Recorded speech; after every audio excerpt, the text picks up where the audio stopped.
Pues buenas tardes y bienvenidos a la introducción al Antiguo Testamento. En la anterior clase estuvimos viendo los capítulos 16 y 17 del primer libro de Samuel, en los que hacía ya acto de presencia David en el capítulo 16, que es el momento en el que él es señalado y ungido por Samuel contra todo pronóstico, cuando nadie hubiera imaginado, ni el propio Samuel siquiera, que alguien como David fuera a ser el escogido, pero efectivamente él fue el señalado por Dios. Y luego veíamos en el capítulo 17 la batalla que tuvo ocasión entre el grande y el pequeño, el grande que en realidad era pequeño y el pequeño que en realidad era grande. Y ahora vamos a entrar entonces en el capítulo 18.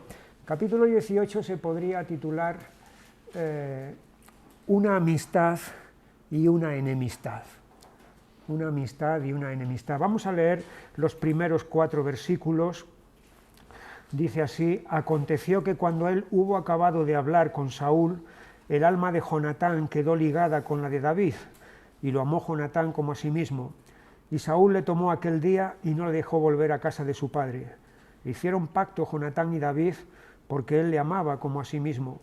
Y Jonatán se quitó el manto que llevaba y se lo dio a David y otras ropas suyas, hasta su espada, su arco y su talabarte. Hay una escena final, la última escena de la película Casablanca. Casablanca es una de las películas más famosas de la historia del cine, y en esa escena final pues hay una frase que el protagonista, que interpreta Humphrey Bogart, le dice al policía francés, y la frase es la siguiente: presiento que esto es el comienzo de una hermosa amistad. Y ahí, fin, termina la película. Bueno, pues aquí comienza, también es el comienzo de una hermosa amistad que va a ser la que hay entre David y Jonatán, y que se va a mantener a lo largo del tiempo, o a lo largo de los años. Y de hecho, si hay un ejemplo, hay un prototipo de lo que es una verdadera amistad en el Antiguo Testamento, es sin duda el caso de David y Jonatán. Es una amistad, además, que va a resistir las pruebas a las que va a ser sometida. Es una amistad, además, que supera incluso los lazos de sangre.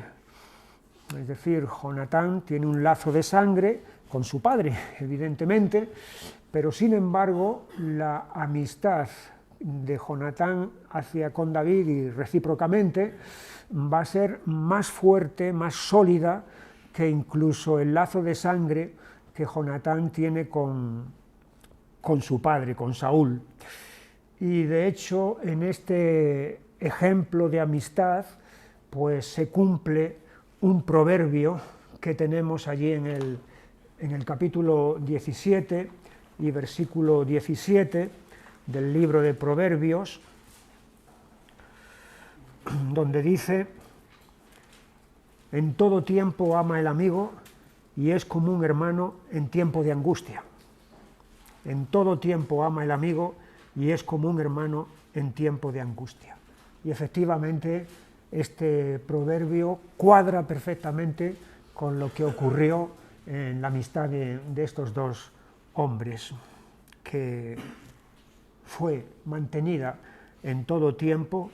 Y además, como vamos a ver a continuación, el amigo verdadero es como un hermano en tiempo malo, en tiempo de angustia. Ya hemos visto en algunas ocasiones y en determinadas leyes del Antiguo Testamento que es la familia la que sale normalmente, la que debe salir en socorro, en auxilio de algún miembro de la familia que está pasando dificultades. De ahí la figura del Redentor, el pariente próximo que viene para sostener al que está en dificultades. Bueno, pues aquí se está diciendo que el amigo es como un hermano como ese pariente próximo en tiempo de angustia. Esta amistad que aquí vemos que comienza en este instante, vamos a verla que tiene varios episodios más. Aquí hay un detalle que podemos apreciar, lo que dice el versículo 4, Jonatán se quitó el manto que llevaba y se lo dio a David y otras ropas suyas, hasta su espada, su arco y su talabarte. Tenemos que pensar aquí que Jonatán es el primogénito de Saúl, el hijo primogénito de Saúl, y por tanto el que estaría llamado a sucederle en el trono. Y podría haber algún resquemor o marcar distancias entre el heredero, el trono, supuestamente, que sería Jonatán y David. Pero sin embargo, por parte de Jonatán no hay el más mínimo atisbo de recelo, ni de sospecha, ni nada de nada, sino que hay este gesto de regalarle a David su parte de su atuendo. La palabra talabarte es una palabra que ya no se usa o apenas se usa, pero era el cinturón en el cual se colgaba la espada y todavía se cuelga, vamos, cuando en las películas, en otros actos así en los que aparecen figuras medievales, pues entonces, o antiguas, el talabarte es el cinturón donde se colgaba la espada. Como digo, esta es la primera escena donde surge esta amistad entre estos dos hombres. La segunda la tenemos aquí en el capítulo siguiente, versículo 1. Habló Saúl a Jonatán su hijo y a todos sus siervos para que matasen a David, pero Jonatán hijo de Saúl amaba a David en gran manera y dio aviso a David diciendo: Saúl mi padre procura matarte, por tanto cuídate hasta la mañana y estate en lugar oculto y escóndete, y yo saldré y estaré junto a mi padre en el campo donde estés, y hablaré de ti a mi padre y te haré saber lo que haya. Así que aquí tenemos otra escena más en la que se demuestra esa genuina amistad de Jonatán a David, y de hecho él va a interceder a favor de David ante su padre, que su padre ya ha comenzado a estar obsesionado con David, pero eso lo veremos un poquito más adelante luego, con la figura, con la personalidad de Saúl. Y el versículo 4, Jonatán habló bien de David a Saúl su padre y le dijo: no peque el rey contra su siervo David, porque ninguna cosa ha cometido contra ti y porque sus obras han sido muy buenas para contigo, pues él tomó su vida en su mano y mató al filisteo, y el Señor dio gran salvación a todo Israel. Tú lo viste y te alegraste. ¿Por qué pues pecarás contra la sangre inocente matando a David sin causa? Así que aquí tenemos la intercesión de Jonatán a favor de David. Hay una tercera escena que la tenemos en el capítulo 20 y donde en el versículo 15 le dice Jonatán a David: no apartarás tu misericordia de mi casa para siempre, cuando el Señor haya cortado uno por uno los enemigos de David de la tierra, no dejes que el nombre de Jonatán sea quitado de la casa de David. Así que Jonatán está percibiendo ya que el ascenso de David es imparable y que llegará en su momento a ocupar el trono, y le está pidiendo entonces que ejerza, que tenga misericordia de la casa de su descendencia, de la descendencia de Jonatán, lo cual David, cuando llegue a ser rey, va a cumplir efectivamente con el hijo lisiado, paralítico de Jonatán, que se llamaba Mefiboset, que lo va a acoger y lo va a proteger. De hecho, Jonatán va a arriesgar su vida por defender a David ante su padre, porque en el versículo 32 Jonatán respondió a su padre Saúl y le dijo: ¿por qué morirá? ¿Qué ha hecho? Entonces Saúl le arrojó una lanza para herirlo, de donde entendió Jonatán que su padre estaba resuelto a matar a David. Así que es Jonatán mismo aquí el que recibe el furor y la ira que su padre tenía contra David, y por causa de que Jonatán lo está defendiendo, es Saúl el que arremete y quiere matar al mismo Jonatán. O sea que es una amistad que lleva incluso al riesgo de su propia vida. Y la última ocasión, que será la última también en la que ellos se van a ver, la tenemos en el capítulo 23 y versículo 16, y es cuando David ya está escapando, ya está huyendo de Saúl. Entonces se levantó Jonatán, hijo de Saúl, y vino a David a Jores, y fortaleció su mano en Dios, y le dijo: no temas, pues no te hallará la mano de Saúl mi padre, y tú reinarás sobre Israel, y yo seré segundo después de ti, y aun Saúl mi padre así lo sabe. Y ambos hicieron pacto delante del Señor, y David se quedó en Jores, y Jonatán se volvió a su casa. Esta es ya la última ocasión en la que ellos se van a ver, porque David va a emprender ya una serie de huidas, de escapatorias, y no es extraño, después de todas estas escenas que hemos visto, que cuando Saúl y Jonatán caigan en el campo de batalla, en el monte Gilboa, David escriba una elegía. Una elegía es un verso de lamento, una poesía de lamento que se componía en ocasiones cuando había noticias muy tristes. Por ejemplo, el libro de Lamentaciones está escrito en ese tono. Es una elegía en forma poética a causa de la caída, del desastre que ha acontecido en Jerusalén.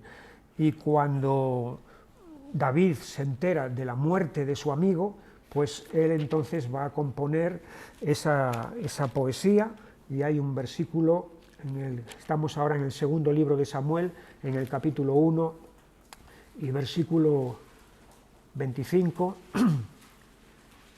dice: ¿cómo han caído los valientes en medio de la batalla? Jonatán, muerto en tus alturas. Angustia tengo por ti, hermano mío, Jonatán, que me fuiste muy dulce, más maravilloso me fue tu amor que el amor de las mujeres. Aquí David está expresando ese dolor inmenso que le ha producido la pérdida de su amigo. A causa de este versículo que acabo de leer, algunos han interpretado este asunto en el sentido de que entre David y Jonatán había una relación de tipo homosexual, de que este amor, como dice aquí, me fuiste muy dulce, más maravilloso me fue tu amor, que el amor de las mujeres. Entonces han dicho: ves, aquí hay un caso de homosexualidad, entonces, y la Biblia no lo está condenando ni está diciendo nada en contra de eso. Pero no hay tal caso si entendemos esto de una manera recta, y lo entendemos sobre todo desde la perspectiva de que efectivamente este hombre, Jonatán, fue de una inmensa ayuda para David, hasta el punto, como hemos visto, de que arriesgó su vida e intercedió ante su padre. No es extraño, pues, que David tuviera en alta estima el valor de esta amistad. Así que aquí tenemos en este capítulo 18 este comienzo de esta hermosa amistad entre David y Jonatán. Pero hemos visto también, dijimos, que en este capítulo 18 hay también una enemistad, y esa enemistad va a ser la que habrá entre Saúl y David. Pero a diferencia de la amistad anterior, que era recíproca, la enemistad entre Saúl y David no es recíproca. Es una enemistad que va en una dirección, no en dos direcciones. La enemistad es de Saúl hacia David, nunca de David hacia Saúl. Llama también la atención que dos casos tan contrapuestos, de una amistad que es un ejemplo y una enemistad que es de las más duras que podemos encontrar en la Biblia, procedan de dos miembros de la misma familia, un hijo y un padre. un hijo amigo de David y un padre enconado enemigo de David. Parece una paradoja, una cosa contradictoria, pero esa es la realidad de lo que aquí está pasando.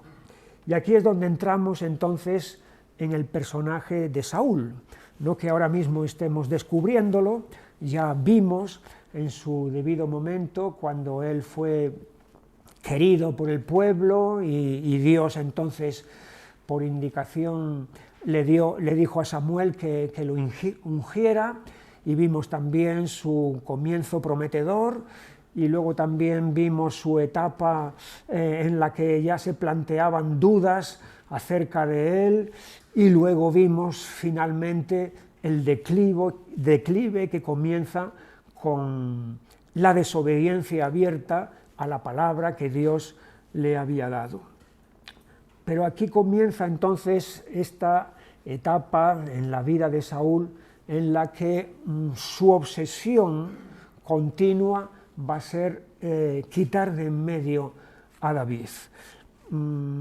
Probablemente en Saúl tenemos a uno de los personajes del Antiguo Testamento que mejor descrita está su personalidad, su carácter.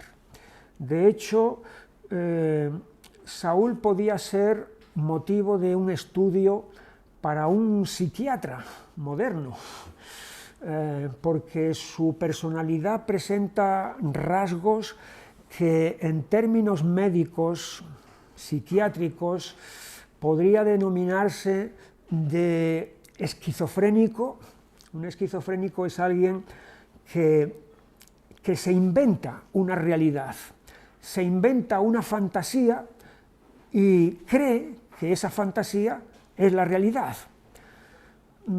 Saúl podría ser definido también como, en términos médicos actuales, como un paranoico. Un paranoico es también alguien que está imaginándose cosas que en realidad no son, no están en ninguna parte, pero él tiene una fijación y una obsesión con algo que los demás no ven, pero él lo está viendo. Podríamos definir también en términos modernos a Saúl como un maníaco depresivo, que entra en momentos de melancolía absoluta, de depresión profunda. Podríamos definir a Saúl como un trastornado mental, que no tiene equilibrio, que cambia, tiene una doble personalidad. Todas esas cosas las vamos a ver a continuación. Por eso digo que en Saúl tenemos a uno de los caracteres muy bien descritos aquí en las páginas del Antiguo Testamento. Todo comienza con el hecho de su desobediencia y de que Dios le da su desagrado y también le retira la unción del Espíritu Santo que le había dado, y en su lugar envía un espíritu malo que lo está perturbando. Es decir, ese es el comienzo del problema de Saúl, la raíz de Saúl. Luego todos los otros términos que hemos empleado, que si esquizofrenia, que si paranoia, que si maníaco depresivo, esos son síntomas de algo más profundo que es espiritual, y es su desobediencia a Dios. A partir de ahí entonces se va a desatar todo lo demás. Y la cosa se desata con los celos que Saúl comienza a tener hacia David. Los tenemos en el capítulo 18, y versículo 7. Y cantaban las mujeres que danzaban y decían: Saúl hirió a sus 1000 y David a sus 10.000. Y se enojó Saúl en gran manera y le desagradó este dicho, y dijo: a David dieron 10.000 y a mí 1000, no le falta más que el reino. Así que aquí este es el momento, porque hasta entonces él había amado a David, lo había acogido como músico, había visto la victoria que había tenido ante Goliat, pero ahora que está viendo lo que están diciéndose acerca de ellos, poniendo a David más alto que a él, esto va a desatar sus celos.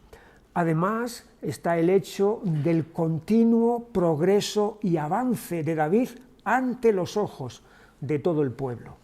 En este mismo capítulo 18 y versículo 30, y salieron a campaña los príncipes de los filisteos, y cada vez que salían David tenía más éxito que todos los siervos de Saúl, por lo cual se hizo de mucha estima su nombre. Así que ese renombre, esa fama que David va adquiriendo, eso es un factor que va aumentando todavía más esos celos.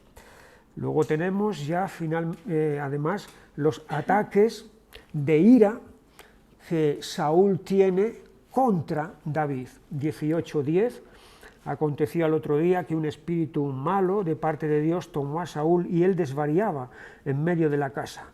David tocaba con su mano como los otros días y tenía Saúl la lanza en la mano. Y arrojó Saúl la lanza diciendo: enclavaré a David a la pared, pero David lo evadió 2 veces. Este es el primer ataque que tiene, violento, para matar a David, pero no es el único, porque en el capítulo 19 y versículo 9, el espíritu malo de parte del Señor vino sobre Saúl, y estando sentado en su casa tenía una lanza a mano, mientras David estaba tocando. Y Saúl procuró enclavar a David con la lanza a la pared, pero él se apartó de delante de Saúl, el cual hirió con la lanza en la pared, y David huyó y escapó aquella noche. Así que hay aquí esta agresividad, esta violencia de Saúl para matar a David. David es un hombre que está envuelto en temores, está lleno de temores. Allí en el capítulo 18 y versículo 12, mas Saúl estaba temeroso de David por cuanto el Señor estaba con él y se había apartado de Saúl. En el versículo 15, y viendo Saúl que se portaba tan prudentemente, tenía temor de él. Y en el 29, tuvo más temor de David. Y fue Saúl enemigo de David todos los días. Así que temores, temores y más temores. Y claro, cuando uno está lleno de todos estos temores, aprensiones, miedos, pues entonces eso finalmente llega a dominarte, y lo único que quieres es acabar con aquel que es supuestamente el origen, el culpable de los temores. Tenemos aquí las maquinaciones que Saúl va a fraguar también para quitarse de en medio a David. Va a urdir un plan para que no necesariamente sea él el que tenga que matarlo, sino que se encarguen otros de matarlo. En el 18 y 17, entonces dijo Saúl a David: he aquí yo te daré Merab mi hija mayor por mujer, con tal que me seas hombre valiente y pelees las batallas del Señor. Mas Saúl decía: no será mi mano contra él, sino que será contra él la mano de los filisteos. Y entonces le propone que vaya a pelear contra los filisteos, y si le trae 100 prepucios de filisteos, pues entonces le entregará a la mano de su hija, con el propósito de que caiga en poder de los filisteos, lo maten y se acabó el problema. Lo que pasa es que David va a obtener victoria y va a traerle 200 prepucios. Pero aquí están todas estas maquinaciones que él está urdiendo, cómo quitarme de en medio a David. Están también las fluctuaciones continuas de su carácter.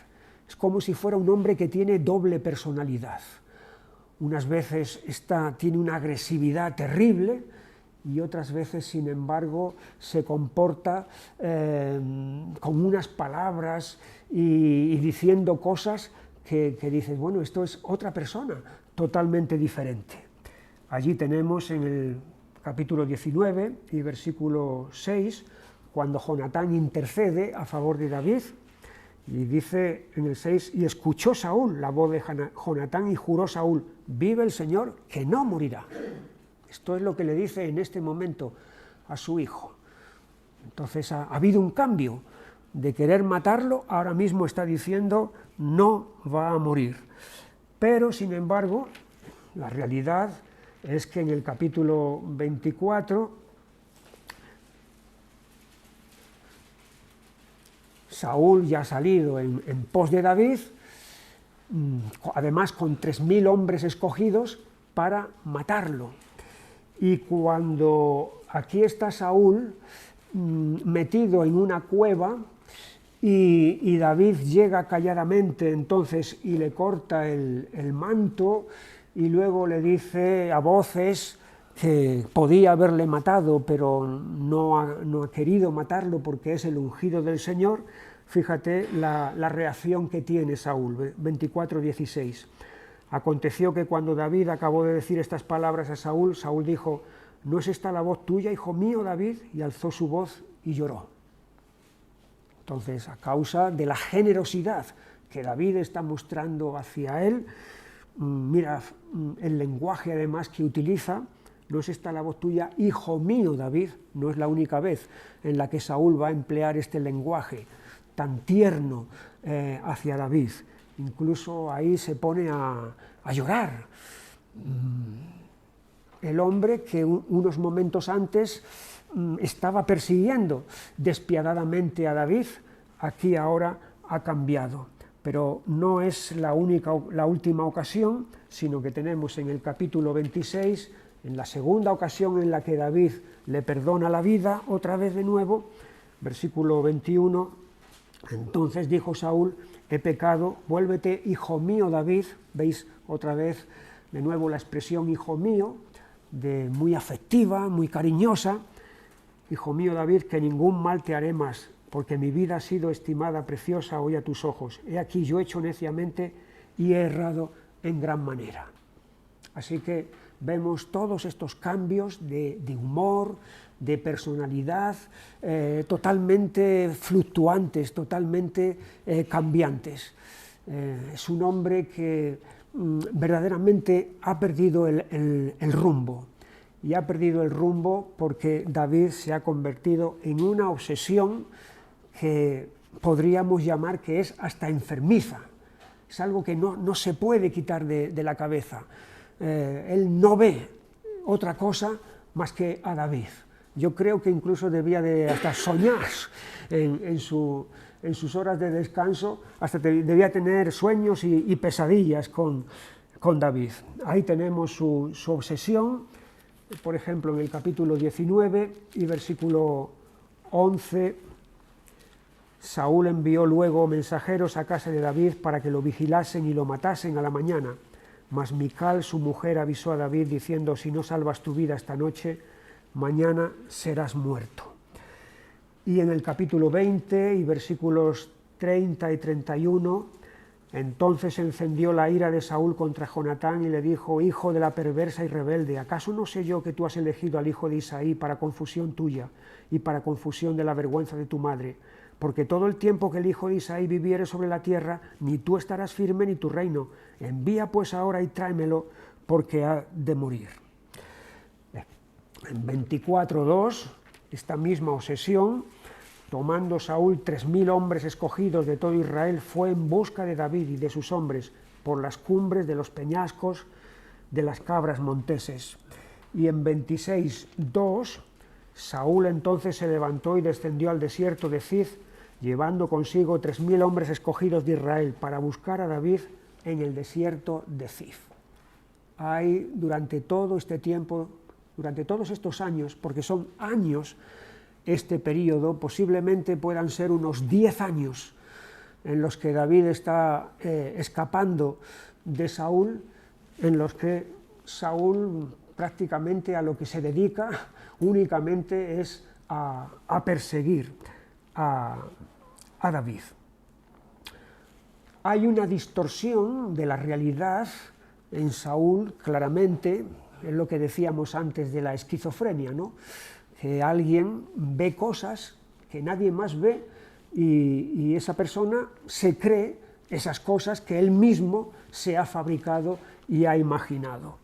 En el capítulo 22 y versículos 7 y 8 Y dijo Saúl a sus siervos que estaban alrededor de él: oíd ahora, hijos de Benjamín, ¿os dará también a todos vosotros el hijo de Isaí tierras y viñas, y os hará a todos vosotros jefes de millares y jefes de centenas, para que todos vosotros hayáis conspirado contra mí, y no haya quien me descubra al oído cómo mi hijo ha hecho alianza con el hijo de Isaí, ni alguno de vosotros que se duela de mí y me descubra cómo mi hijo ha levantado a mi siervo contra mí, para que me aceche tal como lo hace hoy?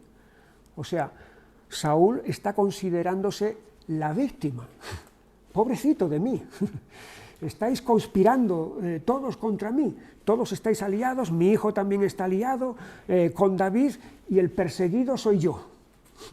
Es una alteración total de la realidad, porque la realidad es que el perseguido es David, el inocente es David, y él es, Saúl, es el agresor, el que está queriendo matarle. Pero Saúl aquí trastoca totalmente la realidad y quiere hacer ver a los demás que esa realidad inventada suya es la verdadera.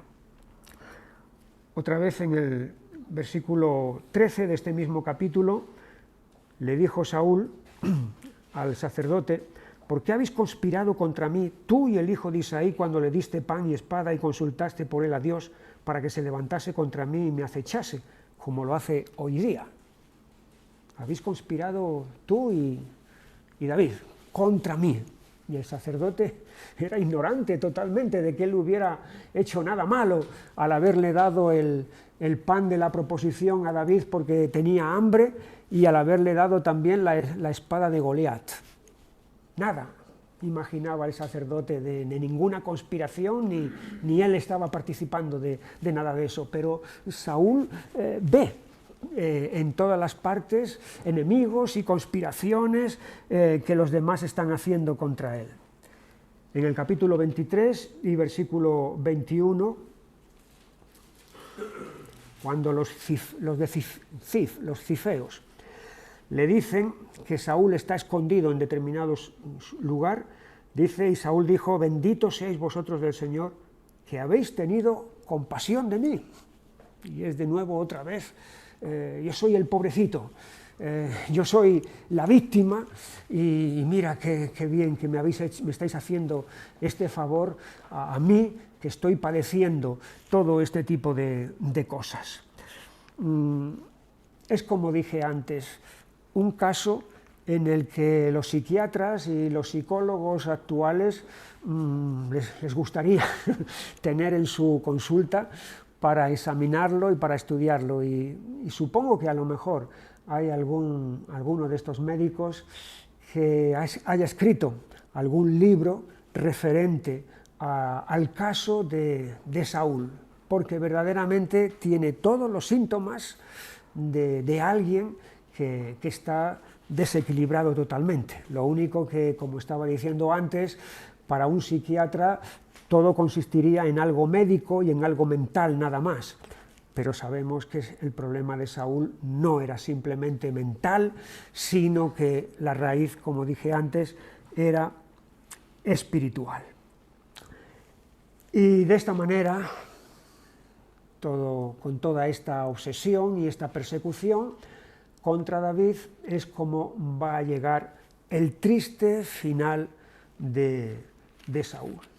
Es un final patético, es un final terrible el que él va a tener allí en el monte Gilboa. Lo tenemos en el capítulo 31 de este libro, pero antes de llegar a ese capítulo 31 nos detenemos un momento en los prolegómenos, en la noche anterior a su muerte, que es en el capítulo 28, cuando él, ante la batalla que se presenta con los filisteos, va a consultar a Dios, pero Dios no le responde de ninguna manera. Hay un silencio de Dios.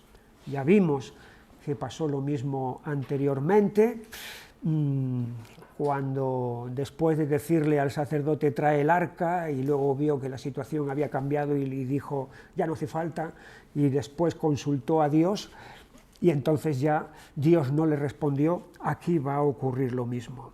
Versículo 6 del capítulo 28, consultó Saúl al Señor, pero el Señor no le respondió ni por sueños, ni por Urim, ni por profetas. Y el hombre que había expulsado a los encantadores y adivinos, como dice en el versículo 3, ya Samuel había muerto, y todo Israel lo había lamentado, y le habían sepultado en Ramá su ciudad, y Saúl había arrojado de la tierra a los encantadores y adivinos. Esto debió de ser en su primera etapa, en la etapa cuando él estaba bien ante Dios, delante de Dios. Y ahí hizo la voluntad de Dios al expulsar a encantadores y adivinos. Sin embargo, ahora, en esta etapa final de su vida, él lo que va a hacer ante el silencio de Dios es recurrir a esos mismos encantadores y adivinos que cuando estaba bien él los echó de la tierra. Ya sabemos que había una prohibición expresa en cuanto a consultar a los muertos en el libro de Deuteronomio, en el capítulo 18 y versículo 11 o en 10, no sea hallado en ti quien haga pasar a su hijo o a su hija por el fuego, ni quien practique adivinación, ni agorero, ni sortílego, ni hechicero, ni encantador, ni adivino, ni mago, ni quien consulte a los muertos. Así que el espiritismo es algo que estaba terminantemente prohibido por Dios. Pero esto es precisamente lo que lo que Saúl va a realizar aquí en esta noche. Va a ir a consultar a una mujer espiritista para saber qué es lo que va a acontecer al día siguiente en la batalla. Y le va a pedir que invoque a Samuel. El espiritismo es un engaño. El espiritismo es una falsedad en la que una persona, el medium, se pone supuestamente en contacto con los espíritus de los muertos, y cuando en realidad lo que está ocurriendo es que demonios están imitando la voz de esos muertos y haciendo creer entonces a la persona que viene a consultar que efectivamente es el difunto el que se está apareciendo, cuando en realidad son espíritus demoníacos los que están interviniendo en todo esto. Pero en esta ocasión no va a ser un espíritu demoníaco quien va a aparecer, sino que por permisión de Dios es el mismo Samuel el que va a aparecer. Allí tenemos en este capítulo 28 la descripción de este momento. Versículo 11, la mujer entonces dijo, ¿a quién te haré venir? Y él respondió, hazme venir a Samuel. Y viendo la mujer a Samuel, clamó en alta voz, y habló aquella mujer a Saúl diciendo, ¿por qué me has engañado? Pues tú eres Saúl. Y el rey le dijo, no temas, ¿qué has visto? Y la mujer respondió a Saúl, he visto dioses que suben de la tierra. Él le dijo, ¿cuál es su forma? Y ella respondió, un hombre anciano viene cubierto de un manto. Saúl entonces entendió que era Samuel, y humillando el rostro a tierra, hizo gran reverencia. Y ahí es donde va a venir la palabra de Samuel de que al día siguiente él y el ejército de Israel iban a caer, él muerto y el ejército de Israel iba a caer derrotado ante los filisteos.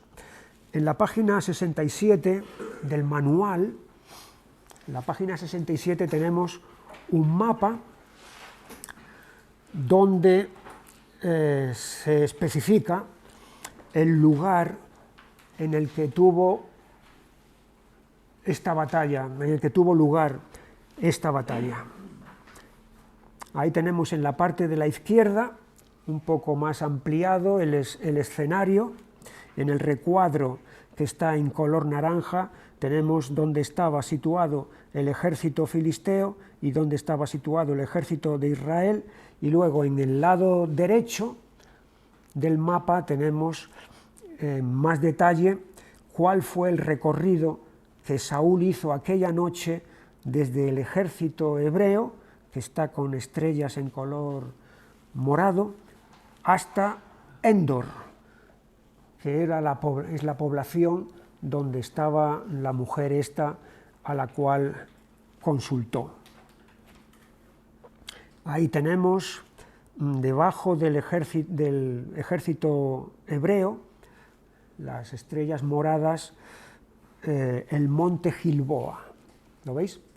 Que es donde va a tener lugar la batalla al día siguiente y es donde el ejército de Israel va a perderla, y allí es donde va a perder también la vida Saúl y su hijo Jonatán. Allí la tenemos en el capítulo 31, versículo 3. Arreció la batalla contra Saúl y le alcanzaron los flecheros y tuvo gran temor de ellos. Entonces dijo Saúl a su escudero: saca tu espada y traspásame con ella, para que no vengan estos incircuncisos y me traspasen y me escarnezcan. Mas su escudero no quería, porque tenía gran temor. Entonces tomó Saúl su propia espada y se echó sobre ella. Y así es como acaba, es el triste final, el triste epílogo de la vida de Saúl. Es un suicidio. No hay muchos casos de suicidio en la Biblia, pero hay algunos que son verdaderamente famosos. Uno sería el caso de Saúl; otro sería el caso de Ahitofel, que fue el que era consejero de David, pero cuando su hijo Absalón se rebeló contra David, se pasó al bando de Absalón, y cuando vio que su consejo no fue seguido, entonces fue a su casa y se ahorcó. Y luego también tenemos otro caso, el caso más famoso de suicidio que hay en la Biblia, es sin duda el caso de Judas. Pero aquí tenemos el triste final de Saúl. Además vemos lo que le hicieron los filisteos. Versículo 9, le cortaron la cabeza, le despojaron de las armas y enviaron mensajeros por toda la tierra de los filisteos para que llevaran las buenas nuevas al templo de sus ídolos y al pueblo. Al final, la muerte de un desobediente del pueblo de Dios lo que hace es provocar el júbilo y la alegría de los enemigos de Dios. Y si vamos un momentito al primer libro de Crónicas, al capítulo 10,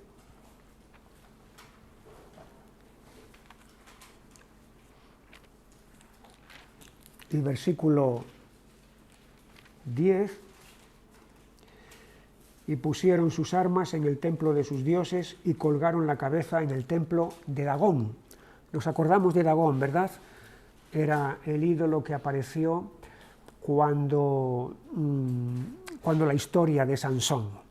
Es allí donde ellos llevan a Sansón para que les sirva de juguete una vez que lo han capturado. Y aquí de nuevo entonces vemos cómo llevan la cabeza de Saúl al templo de Dagón. Y así es como en este libro de Crónicas pone el punto final a la vida de Saúl. Versículo 13, así murió Saúl por su rebelión con que prevaricó contra el Señor, contra la palabra del Señor, la cual no guardó, y porque consultó a una divina y no consultó al Señor. Por esta causa lo mató y traspasó el reino a David, hijo de Isaí. Así que la causa de este desastre suyo es su rebelión y es su pecado. No solamente fue una derrota personal suya, sino que también fue una derrota de todo el pueblo de Israel en aquella ocasión en el monte Gilboa. Saúl, un caso patético, un caso del cual tomar nota para no seguir en la línea que él siguió. pero al mismo tiempo que tenemos aquí todos estos detalles sobre Saúl, están solapadas también las huidas de David para escapar de él. Desde el capítulo 19 hasta el capítulo 31 del primer libro de Samuel están descritas esas huidas. Como dije antes, debieron de durar aproximadamente 10 años, porque cuando David tenía 30 años es cuando es reconocido como rey. Y no es difícil pensar que David tuviera aproximadamente 20 años cuando comenzó la obsesión de Saúl contra él. Así que fueron 10 largos años que se van a convertir en una escuela de sufrimiento para David.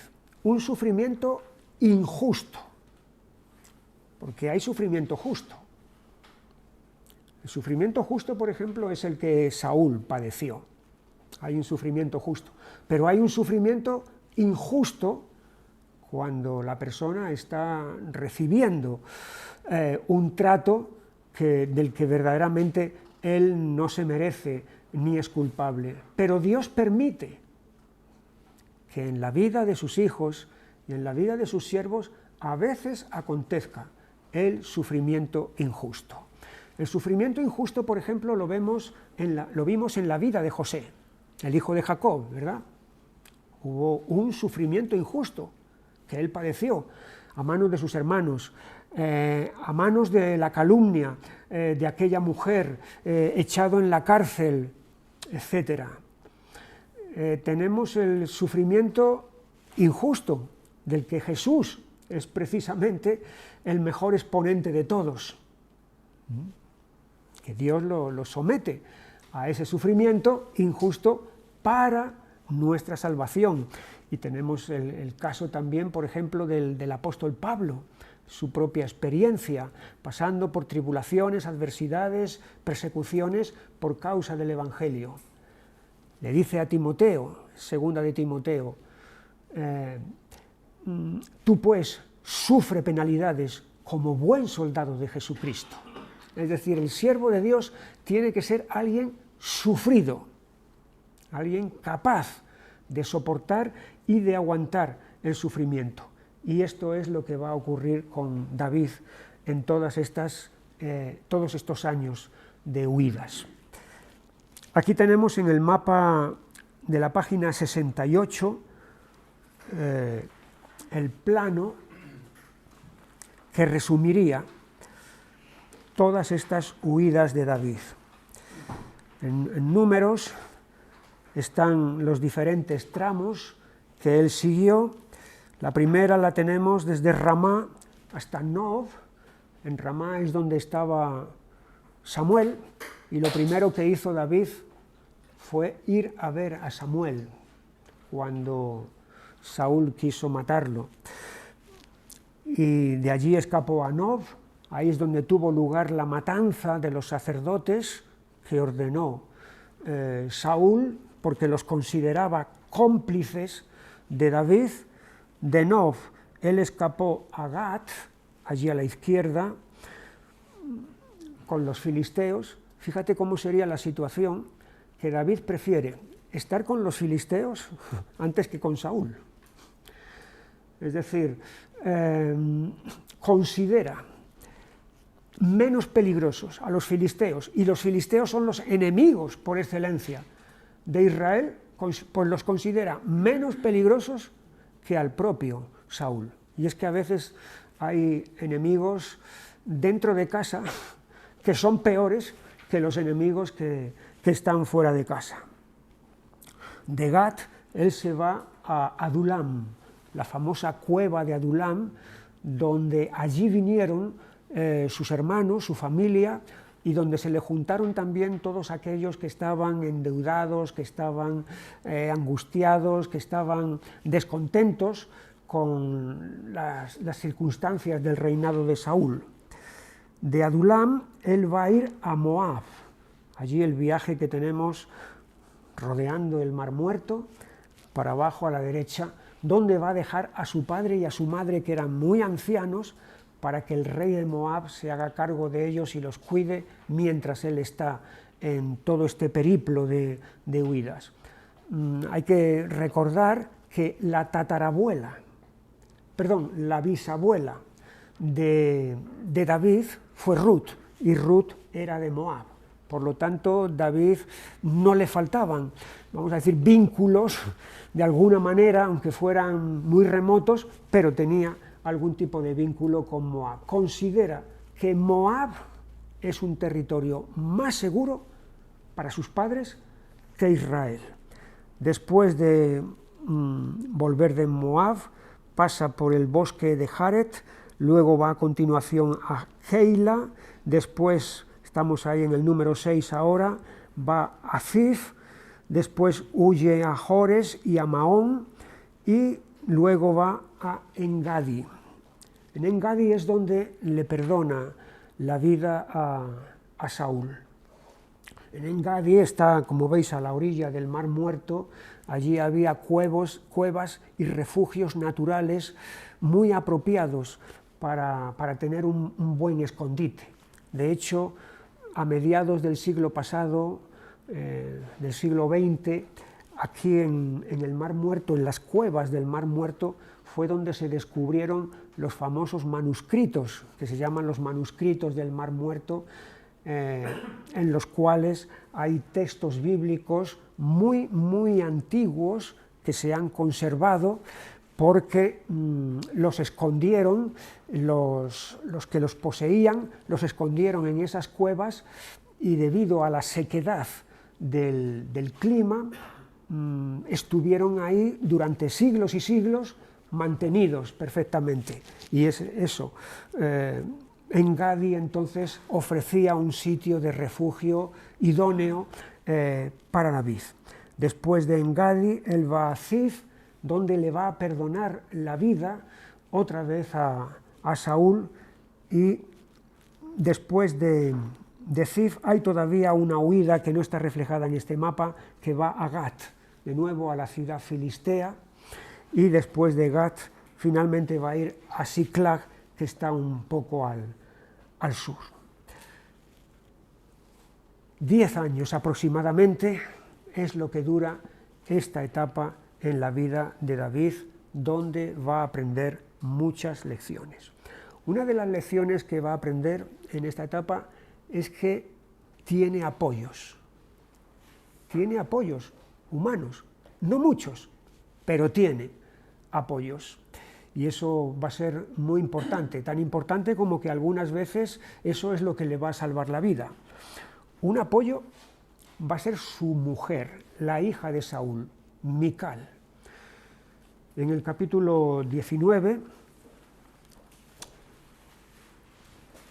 después de que Saúl le tira la lanza por tercera vez para matarlo, David huyó, escapó aquella noche. Versículo 11, Saúl envió luego mensajeros a casa de David para que lo vigilasen y lo matasen a la mañana.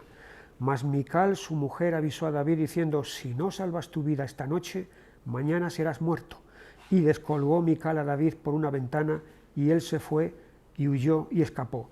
Tomó luego Mical una estatua y la puso sobre la cama, y le acomodó por cabecera una almohada de pelo de cabra y la cubrió con la ropa. Así que gracias a Mical, David salvó su vida. Es un apoyo que él tuvo en ese momento. Ya hemos visto el apoyo de Jonatán, no vamos a volver sobre eso, que también es muy importante, que gracias a Jonatán también David va a salvar su vida. Tiene el apoyo de Samuel. Va a haber una última entrevista entre Samuel y David, en capítulo 19, versículo 18, huyó pues David y escapó y vino a Samuel en Ramá y le dijo todo lo que Saúl había hecho con él. Y él y Samuel se fueron y moraron en Naiot. Es la última vez que Samuel y David se ven. Pero aquí tenemos entonces cómo él busca el amparo, la ayuda de aquel que lo ungió para que fuera rey de Israel. Tenemos también la ayuda de Ahimelech, capítulo 21 y versículo 3. Ahora pues, ¿qué tienes a mano? Dame 5 panes o lo que tengas. El sacerdote respondió a David y dijo, no tengo pan común a la mano, solamente tengo pan sagrado, pero lo daré si los criados se han guardado a lo menos de mujeres. Y allí el sacerdote le va a entregar aquellos panes a David, que está hambriento, que está huyendo de Saúl. Tenemos también al profeta Gad, en el capítulo 22 y versículo 5. Pero el profeta Gad dijo a David, no te estés en este lugar fuerte, anda y vete a tierra de Judá. Y David se fue y vino al bosque de Jaret. El profeta Gad va a volver a aparecer de nuevo en la vida de David cuando levante un censo que va a ser algo que provocará la ira de Dios, porque con ese censo lo que David quiere es contar el número de los de Israel y saber cuánto pueblo tiene él, cuán importante es él como rey. Y entonces el profeta Gad va a venir con una palabra de parte de Dios contra David. Tenemos también como apoyos a David en esta etapa difícil de su vida, en el capítulo 22 y versículo 2, los que vinieron a la cueva de Adulam con él. Se juntaron con él todos los afligidos y todo el que estaba endeudado y todos los que se hallaban en amargura de espíritu, y fue hecho jefe de ellos y tuvo consigo como 400 hombres. Tenemos al rey de Moab también, que ya lo hemos visto, que acoge a sus padres para que se haga cargo de ellos mientras él está en todo este periplo de huidas. Tenemos al sacerdote Abiatar, al hijo de Ahimelech, cuando se produce la matanza de los sacerdotes ordenada por Saúl, porque los considera cómplices de David, capítulo 22, 20, pero uno de los hijos de Ahimelech, hijo de Ahitob, que se llamaba Abiatar, escapó y huyó tras David, y va a estar con David todo el tiempo, hasta su vejez. Lo único que cuando David sea viejo, este sacerdote Abiatar se va a unir a Adonías, al hijo que pretende el trono y quiere arrebatárselo a Salomón. Y entonces Salomón, cuando ascienda al trono, va a expulsar a Abiatar del sacerdocio. Abiatar era tataranieto de Elí, aquel sacerdote decadente, que murió al enterarse de que la captura del arca. Bueno, pues este Abiatar es tataranieto, en línea directa de Elí. Incluso David tiene apoyo de parte de los filisteos, un apoyo que ellos no saben que se lo están dando, pero se lo están dando. En el capítulo 23 y versículo 26, y Saúl iba por un lado del monte y David con sus hombres por el otro lado del monte, y se daba prisa David para escapar de Saúl. Mas Saúl y sus hombres habían encerrado a David y a su gente para capturarlos. Y parecía que aquí se había terminado todo para David, porque dice, Saúl y sus hombres habían encerrado a David, lo tienen rodeado. Versículo 27, entonces vino un mensajero a Saúl diciendo, ven luego, porque los filisteos han hecho una irrupción en el país. Volvió por tanto Saúl de perseguir a David y partió contra los filisteos. Por esta causa pusieron aquel lugar por nombre Sela Hamat Lekot, que es Peña de las Divisiones. Si no hubiera sido porque los filisteos irrumpen en el lugar en aquel preciso momento, es muy posible que aquí los días de David se hubieran acabado. Así que los filisteos, sin ellos proponérselo ni saberlo, van a ser los que salgan en ayuda de David. Y alguien más que también le apoya es Abigail. Abigail es la mujer con la que luego posteriormente se casará, pero que en este momento, capítulo 25 y versículo 27, le trae provisiones. Ahora este presente que tu sierva ha traído a mi señor sea dado a los hombres que siguen a mi señor. Así que David tiene apoyos humanos. Por supuesto, el principal apoyo que tiene es el Señor mismo, es Dios mismo que está con él. como dice el capítulo 23 y versículo 14, David se quedó en el desierto en lugares fuertes y habitaba en un monte en el desierto de Zif, y lo buscaba Saúl todos los días, pero Dios no lo entregó en sus manos. Así que en última instancia, más allá de todos estos apoyos humanos, hay un apoyo superior y especial que David tiene, y es precisamente el apoyo de Dios. Hay un salmo en este sentido que no lo escribió David, pero que podría cuadrar perfectamente con él en el versículo que voy a leer. Es el Salmo 118 y versículo 7.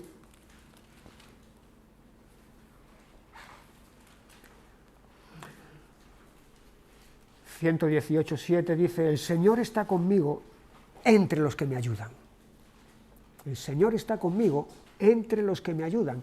Así que hay quienes me ayudan y también está el Señor ahí, en medio de ellos. Bueno, pues es precisamente lo que ocurrió con David.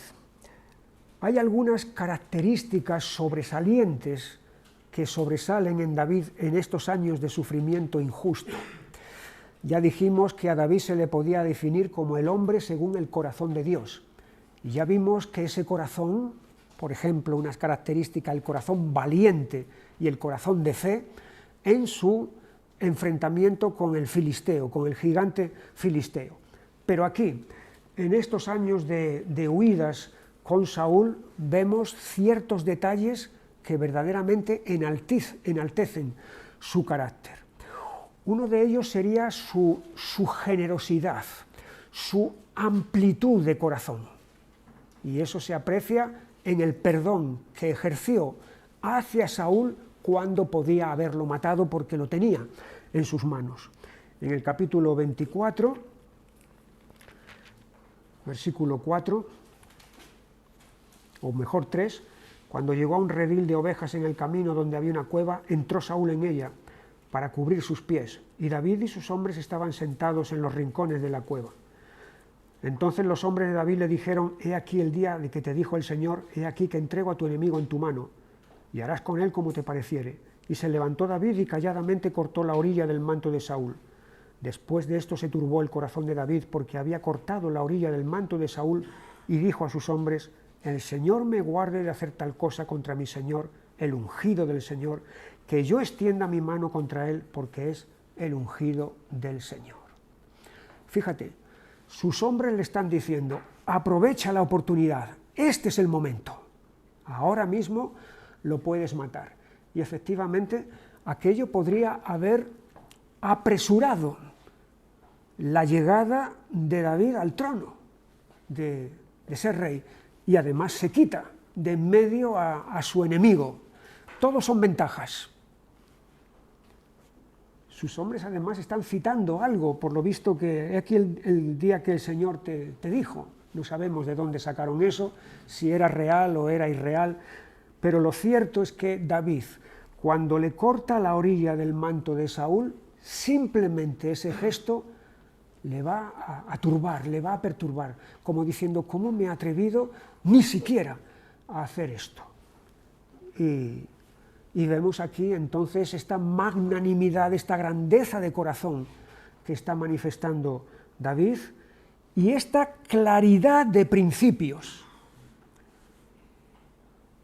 Es el ungido del Señor y no lo puedo tocar. Si lo toco, me hago culpable. Eso es una claridad de principios. Otro podría haber dicho: sí, es un principio muy bonito, pero en este caso es mejor dejarlo a un lado, por conveniencia me salto el principio y yo voy a lo mío, es o él o yo. Y mientras él esté en vida, esté en pie, yo estoy en peligro. Pero sin embargo David va a mantener el principio, a pesar de que eso le perjudica a él. Es todo un ejemplo. Y no es la única ocasión en la que manifiesta esto, sino que en el capítulo 26 y versículo 7, David pues y Abisai fueron de noche al ejército y he aquí que Saúl estaba tendido durmiendo en el campamento, y su lanza clavada en tierra a su cabecera, y Abner y el ejército estaban tendidos alrededor de él. Entonces dijo Abisai: hoy ha entregado Dios a tu enemigo en tu mano, ahora pues déjame que le hiera con la lanza, y lo enclavaré en la tierra de un golpe, y no le daré segundo golpe. Y David respondió a Abisai: no le mates, porque ¿quién extenderá su mano contra el ungido del Señor y será inocente? Dijo además David: vive el Señor, que si el Señor no lo hiriere, o su día llegue para que muera, o descendiendo en batalla perezca, guárdeme el Señor de extender mi mano contra el ungido del Señor. Pero ahora toma la lanza que está a su cabecera y la vasija de agua, y vámonos. Es una segunda vez en la que David le perdona la vida a Saúl, a pesar de que Abisai, su sobrino, ya lo veíamos la semana pasada, hijo de Sarbia, hermana de David, a pesar de que Abisai le está recomendando, aconsejando: este es el momento, aprovéchalo. Pero David, otra vez, persiste en su claridad de principios. No se puede tocar a este hombre. No importa lo que su carácter, no importa la maldad que esté cometiendo, este hombre, que el Señor se encargue de él, pero yo directamente no lo voy a hacer. Hay otro detalle que también llama la atención en su carácter, es cuando llega el momento de la derrota, y hay un momento de la derrota en el capítulo 30, porque los amalecitas han invadido la ciudad donde David estaba, que era Siclag, han tomado a las mujeres, a los hijos, se los han llevado cautivos, han prendido fuego a la ciudad, etc. Versículo 6, y David se angustió mucho, porque el pueblo hablaba de apedrearlo, pues todo el pueblo estaba en amargura de alma, cada uno por sus hijos y por sus hijas. Y el pueblo que estaba pensando en apedrearlo no eran los de fuera o los extraños, eran sus mismos hombres. Los hombres que habían estado con él, que estaban con él durante todo este tiempo. Pero ahora es el momento de la derrota, el momento amargo. Y sus mujeres y sus hijos se los han llevado los amalecitas. ¿Qué pasará con ellos? Y aquí es donde quieren tomar represalias contra David. Hubo un general alemán que se llamaba Guderian, que él dijo la siguiente frase: la victoria tiene 100 padres, la derrota es huérfana. Quería decir, la victoria tiene 100 padres, es decir, todo el mundo se atribuye la victoria. No, esto fue gracias a mí, no, y también a mí, y yo participé, y 100 padres, la victoria siempre. La derrota es huérfana. No soy yo, no tengo nada que ver con esa derrota, yo no hice nada. No. Claro, la derrota al final, el último responsable, pues es el que está a la cabeza. Y entonces en este caso es David. Y por eso el pueblo, su gente, se vuelve contra él. Pero fíjate la reacción que David tuvo. Mas David se fortaleció en el Señor su Dios. Y dijo David al sacerdote Abiatar, hijo de Ahimelech: yo te ruego que me acerques el éfod. Y Abiatar acercó el éfod a David, y David consultó al Señor. Es una reacción magnífica de fortalecerse en Dios. No se puede fortalecer en nadie más, porque los demás están contra él, furiosos, pero él se va a fortalecer en Dios.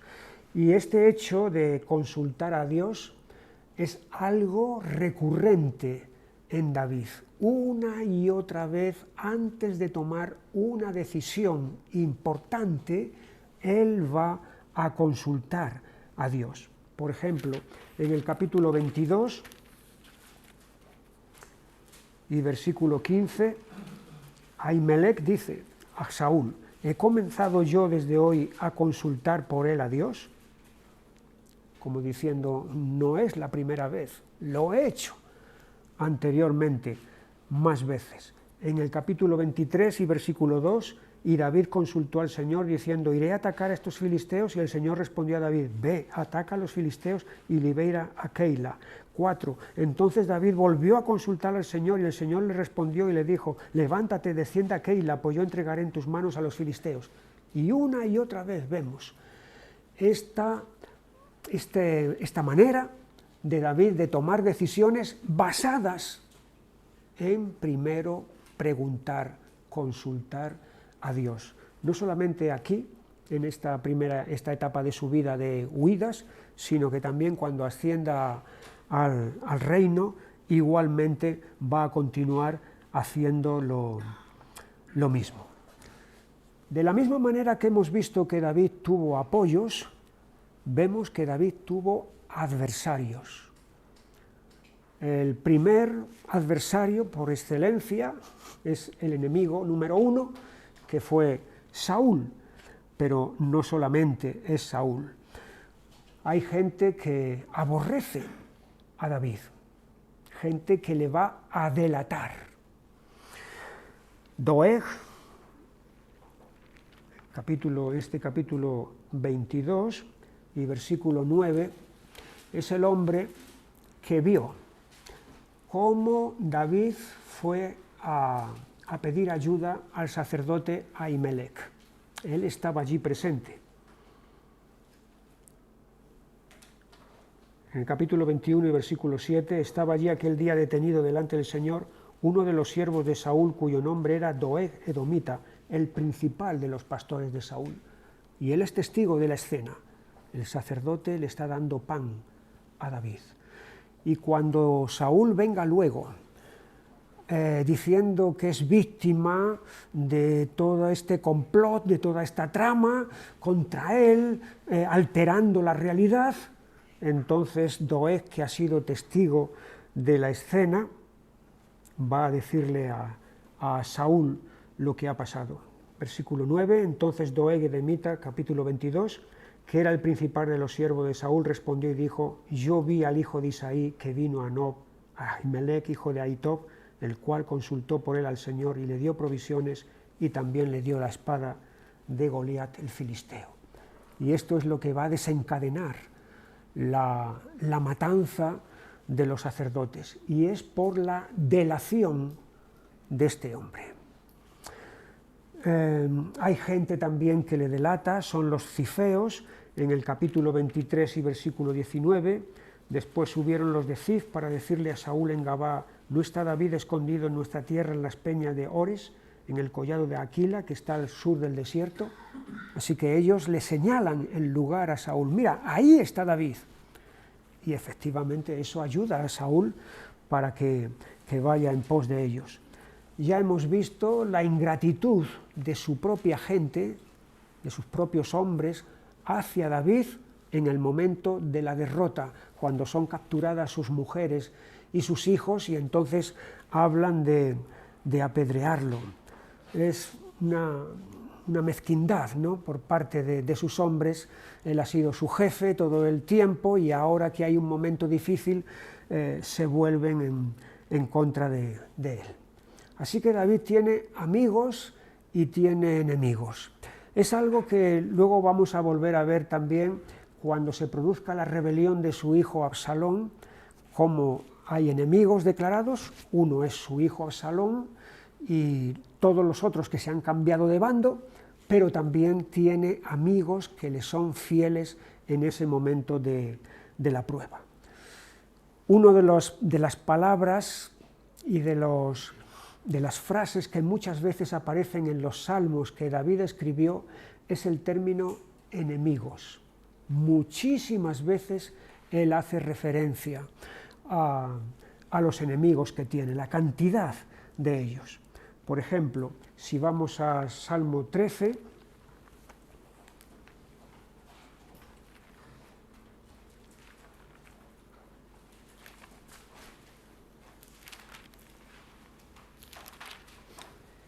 y versículo 2, ¿hasta cuándo pondré consejos en mi alma, con tristezas en mi corazón cada día? ¿Hasta cuándo será enaltecido mi enemigo sobre mí?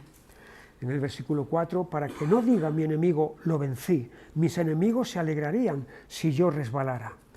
En el capítulo 25, o sea, en el Salmo 25, versículo 19, mira mis enemigos cómo se han multiplicado y con odio violento me aborrecen. En el Salmo 27 y versículo 12, no me entregues a la voluntad de mis enemigos, porque se han levantado contra mí testigos falsos y los que respiran crueldad. Y si vamos viendo a lo largo de los salmos que él escribió, hay muchas referencias a los enemigos que tiene. Y en cada uno de esos salmos lo que está haciendo es buscando la ayuda de Dios, la salvación de Dios, porque muchos de esos enemigos son muy poderosos y muy numerosos. Y él se siente frágil y se siente débil para poder escapar de todos ellos. Vamos a ir terminando, pero quisiera terminar con una referencia también precisamente en este libro de los Salmos. Hay algunos de ellos que hay referencias directas a momentos de estas huidas de David. En algunos de los salmos tenemos en letra pequeñita, al principio del salmo, algo que ese salmo nos dice sobre alguna escena en la vida de David. Por ejemplo, vamos al Salmo 34.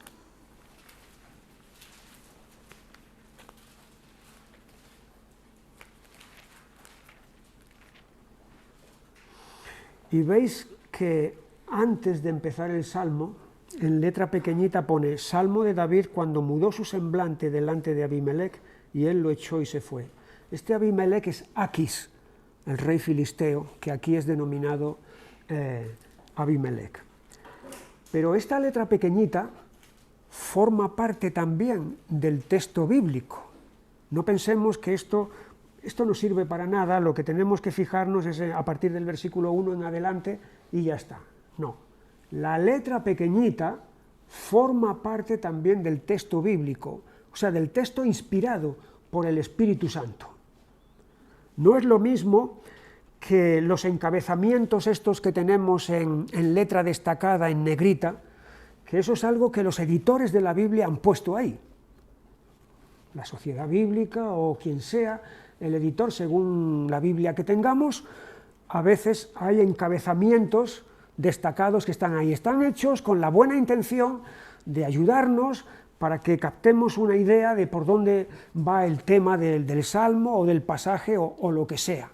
Pero eso no forma parte del texto inspirado. Eso no tiene la autoridad del Espíritu Santo. Es simplemente algo humano que, bueno, pues se ha metido ahí para tratar de ayudarnos. Pero estas letras pequeñitas sí que son parte de eso, del texto bíblico. Y entonces aquí se nos está diciendo que este salmo fue escrito a raíz del momento de peligro en el que David se sintió cuando estuvo en esta primera estancia con los filisteos, que tuvo que fingir que estaba loco, para que dijeran, echa a este hombre, no quiero locos, ya tengo bastantes locos en mi tierra. Entonces esa fue la manera como David pudo escapar de la peligrosa situación en la que él se había metido. Y si leemos el Salmo, no lo vamos a leer ahora, evidentemente, pero si leemos el Salmo, está encuadrado dentro de ese escenario. O por ejemplo, tenemos el Salmo 52. Lo mismo. Allí al principio, en letra pequeñita, tenemos al músico principal, masquil de David, cuando vino Doeg, edomita, y dio cuenta a Saúl diciéndole, David ha venido a casa de Ahimelech. La escena que acabamos de mencionar hace un momento, entonces, de la delación que puso en peligro la vida de David y que originó la matanza de los sacerdotes. Pues este salmo, David lo escribe a raíz de eso. Fíjate, versículo 2. agravios maquina tu lengua, como navaja afilada hace engaño. Amaste el mal más que el bien, la mentira más que la verdad. Has amado toda suerte de palabras perniciosas, engañosa lengua, porque efectivamente era una calumnia lo que aquí se estaba haciendo contra David. O el Salmo 54, al músico principal en Mejinot, masquil de David, cuando vinieron los cifeos y dijeron a Saúl, ¿no está David escondido en nuestra tierra? Otra vez de nuevo es una delación, una traición, para decirle a Saúl, ahí está David. El Salmo 56, al músico principal sobre la paloma silenciosa en paraje muy distante, Mictán de David, cuando los filisteos le prendieron en Gat. Salmo 57, al músico principal sobre no destruyas, Mictán de David, cuando huyó de delante de Saúl a la cueva. Y vamos viendo que hay una serie de salmos, si alguien tiene interés, están el 59, el 63 y el 142, más los que acabo de mencionar, que todos ellos están referidos a situaciones concretas y específicas de las huidas de David. Luego hay otros salmos que hacen referencia a otras situaciones posteriores de la vida de David, por ejemplo su pecado con Betsabé. Salmo 51 tiene también un encabezamiento que hace referencia a eso, pero ya es posterior, ya es de la etapa de reinado. Y voy a terminar con 3 referencias más en cuanto a esta etapa de su vida. Volvemos a 1 de Samuel, capítulo 22.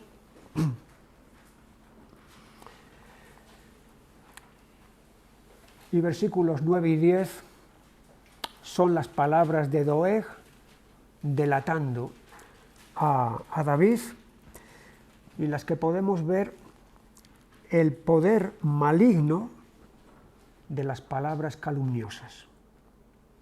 Yo vi al hijo de Isaí que vino a Nob, a Ahimelech, hijo de Ahitob, el cual consultó por él al Señor y le dio provisiones y también le dio la espada de Goliat el filisteo. Y esta palabra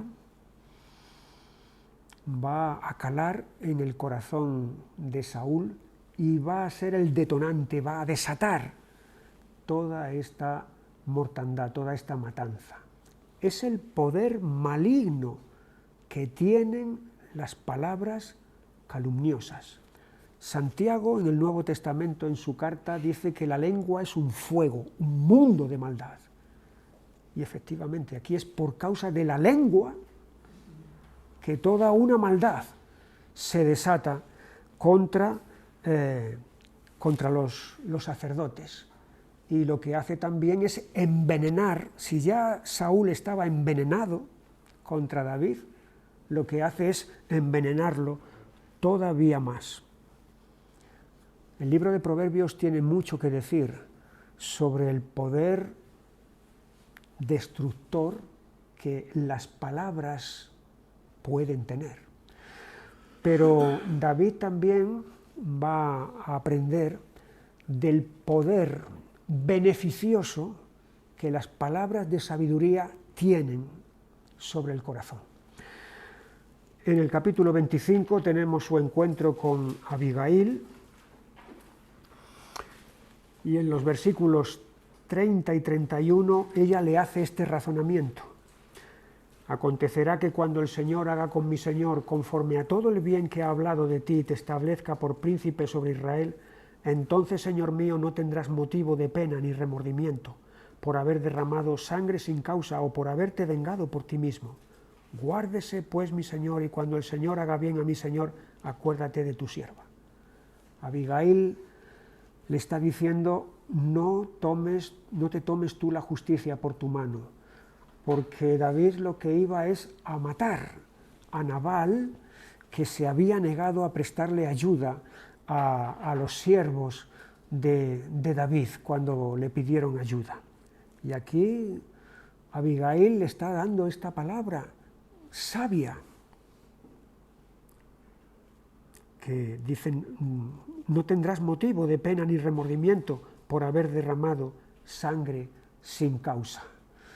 Así que esta palabra lo que va a hacer es aplacar a David y se va a impedir una matanza. Si antes una palabra maligna provocó una matanza, ahora una palabra sabia va a evitar una matanza. ¿Qué poder tiene la lengua? ¿Poder para bien o poder para mal? ¿Poder para destruir o poder para edificar y para construir? Terminamos el primer libro de Samuel. La semana que viene, entonces, comenzamos con el segundo libro de Samuel. Así que vamos a ir leyéndolo para que podamos irnos familiarizando entonces con su contenido. Ya dijimos, cuando comenzamos el primer libro de Samuel, que primero y segundo de Samuel en realidad es una sola obra. Lo que pasa es que ha sido dividida, pero en realidad es una unidad, es un todo, un conjunto. Así que el Señor os bendiga y hasta la semana que viene.